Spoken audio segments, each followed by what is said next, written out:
معزز حضرات السلام علیکم. یہ تقریب جو منعقد ہو رہی ہے اس میں خود کو ہم تنہا محسوس کر رہے ہیں.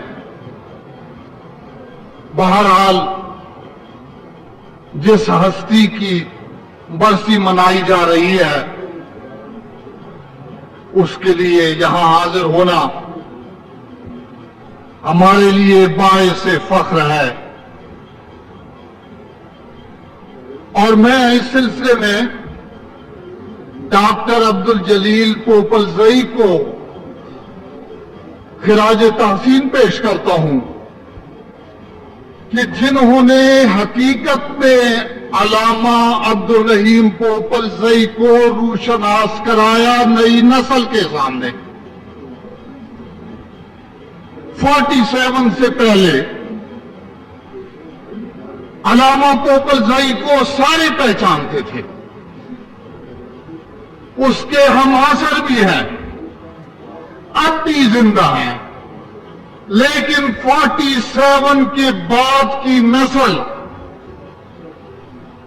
وہ علامہ صاحب کے بارے میں بہت کم جانتے ہیں. اور حقیقت یہ ہے کہ جب میں نے علامہ صاحب کے بارے میں کتابیں پڑھی، مضامین پڑھے، اخبارات کی چھان بین کی، تو تب پتہ چلا کہ واقعی وہ امام حریت تھے. جب میں نے شروع میں پڑھا ڈاکٹر عبدالجلیل کی کتاب میں انہوں نے لکھا امام حریت، تو ذرا چونک گیا. ہمارے ذہنوں میں کچھ اور لوگ تھے، لیکن حقیقت یہ ہے کہ یہ چھپی ہوئی شخصیت ہے، وہ شخصیت ان نوٹسڈ، اگنور کی گئی ہے. اور یہ ڈاکٹر جلیل کا بہت بڑا کارنامہ ہے کہ انہوں نے علامہ مرحوم کے بارے میں بڑے بڑے اچھے رائٹرز کی باتوں کو ایک کتاب کی شکل میں تالیف کیا.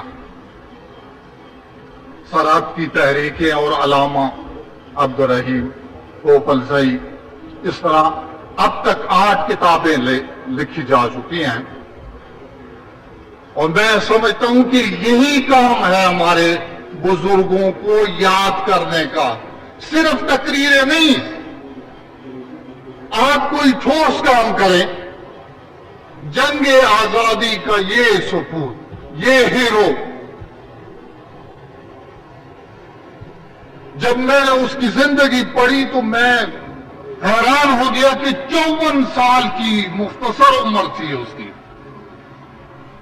54 سال کی عمر میں وہ اتنے بھرپور تھے، اتنے فعال تھے کہ بہت کم لوگوں کو میں نے دیکھا.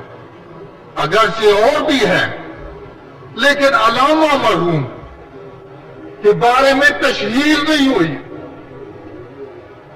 بہت کم لوگوں کو پتہ ہے. اور اس سلسلے میں ایک اخبار تھا رائے عامہ، انہوں نے غالباً یہ 1945 کی بات ہے کہ فقیر چند بید نے پوپلزئی نمبر لکھا، سپلیمنٹ شائع کیا اور اس پہ بڑے اچھے اچھے رائٹر جو سرحد سے متعلق تھے انہوں نے علامہ صاحب کے بارے میں لکھا. ان میں سردار عبدالرب نشتر تھے, فارغ بخاری تھے, میر عبدالصمد تھے, بادشاہ امیر شاہ قادری صاحب تھے,